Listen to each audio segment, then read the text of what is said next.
7. 미연은 원영에 헌신적이다 못해 민건과 어머니에게도 헌신적이었다. 원영이가 공부를 한답시고 도서관을 전전할 때면 혼자서라도 집에 불쑥 나타나 어머니를 돕거나 말동무를 하기도 하였다. 어머니는 그런 미연을 친딸처럼 끔찍이 시행하기 시작했다. 어느 날이었던가 그녀가 집을 방문했다. 그날 원영은 학교 시험 기간이라 공부를 한답시고 집에 없었다. 마침 민건은 공부를 하고 있다 그녀를 맞았다. 어머니도 막 삶은 고구마를 들고 방으로 들어와 세 명이 한 방에 나란히 있게 되었다. 원영이는 만났고, 네, 어머님. 학교 도서관에 들렸다 왔어요. 원영이 오빠 열심히 공부하는데 방해가 될 것 같아 얼굴만 보고 바로 이리로 왔어요.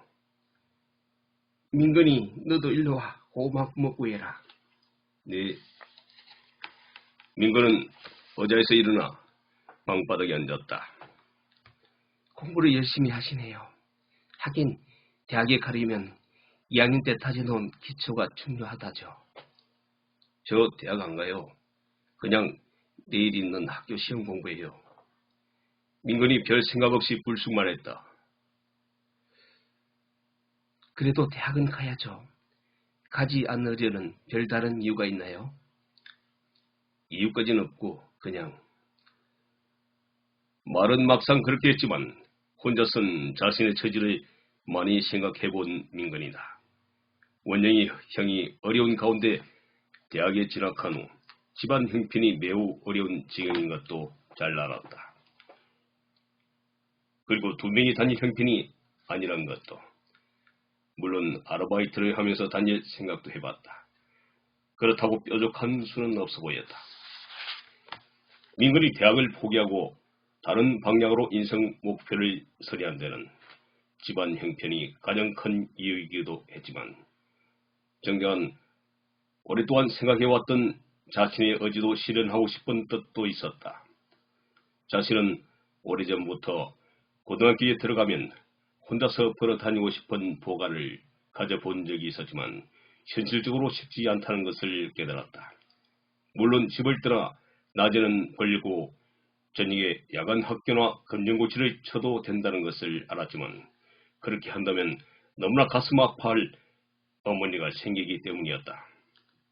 그래서 고등학교 이후로 미루었다. 그런 형편이다 보니 대학에 들어간다는 것은 아예 생각지 못했다.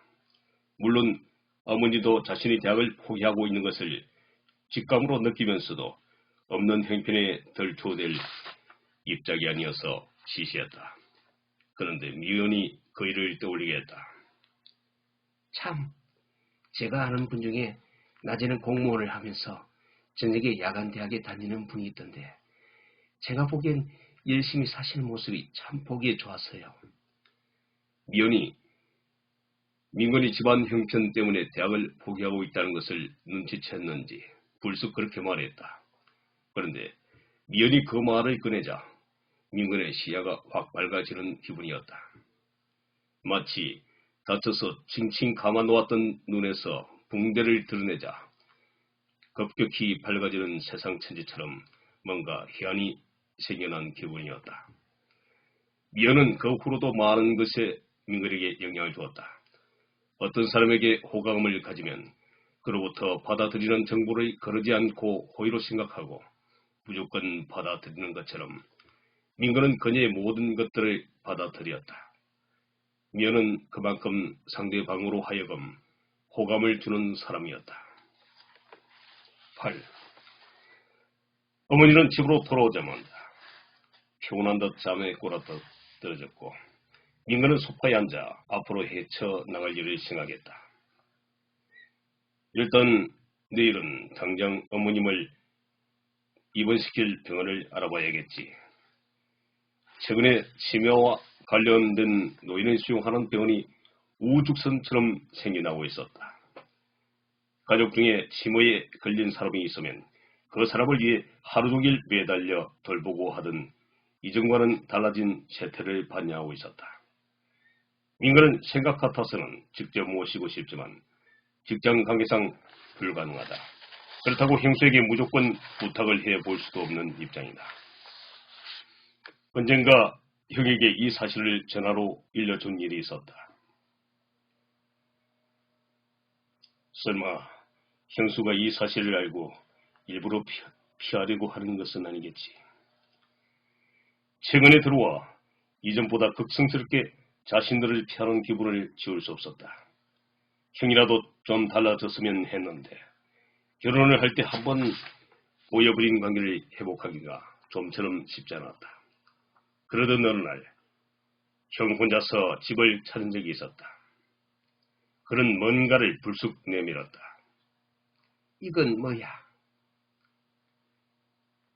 별거 아니에요, 어머님. 그냥 그동안 이렇게 키워주고 결혼까지 시켜줬는데 그냥 있기도 뭐했어. 민건이 그것이 뭔지 살펴보았다. 돈 1,000만 원이 입금된 통장이었다. 민건은 어머니에게 그것을 내밀었다. 위에 비밀번호는 연필로 적어 놓았어요. 돈이 필요할 때 찾았어요. 한 번씩 입금을 할 테니까. 누가 이런 짓을 시켜? 이렇게 큰 돈을 한꺼번에 네가 보태줄 형편은 아닐 거야. 아마 새애기가. 그렇다면 필요 없으니 당장 가져가거라. 어머니, 이제 제 한 사람도 좀 인정해 주세요. 그 사람은 그 사람대로 신경을 많이 쓰고 있어요. 필요 없다니까 그러네. 민건이도 이제 공무원 생활로 돈 벌어오고 나도 조금씩 움직이면 되는 거지 뭐. 어머니는 다시 뭔가 일을 하거나 정 안 되면 인근에 있는 고향으로 내려가 농사일을 하고 싶어 온몸이 근질근질한 모양이었다. 그런데 나이도 있고 민근과 떨어져 살아야 한다는 사실에 자신감이 많이 떨어지는 모양이었다. 원영이 결혼하고 민근이 공무원 생활을 하기 시작한 얼마 후 고향을 떠나 민근과 생활을 시작한 어머니다. 민근의 끊임없는 요구도 있었다. 엄마와 살고 싶었던 민근은 시골에서 혼자 농사를 짓던 어머니를 방문할 때마다 밥 걱정 핑계를 대면서 같이 살자고 조르곤 했다.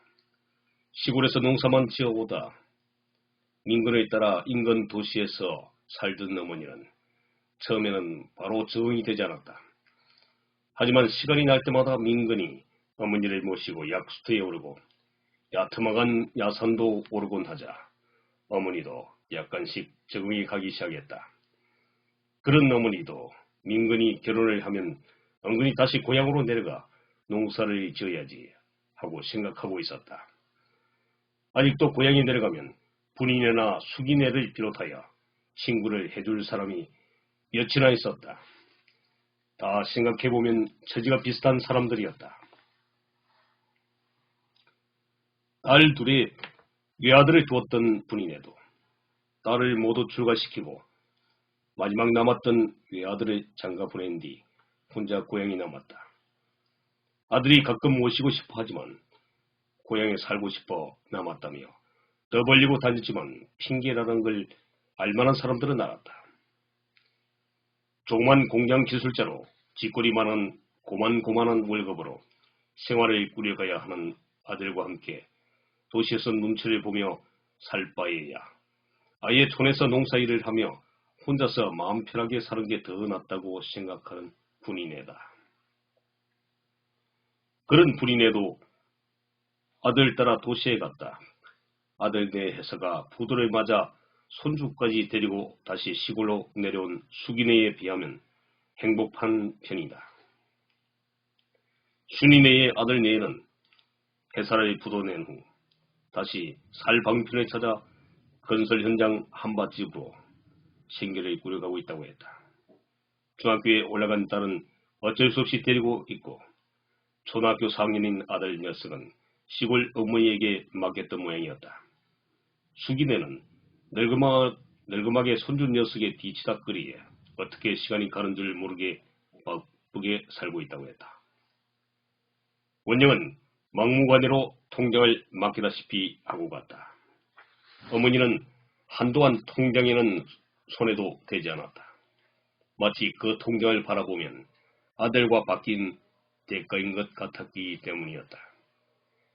그런데 한 번씩 그 통장에다 돈을 입금하겠다던 원영은 돈을 찾지 않는다는 사실을 알았는지 더 이상 입금하지 않았다.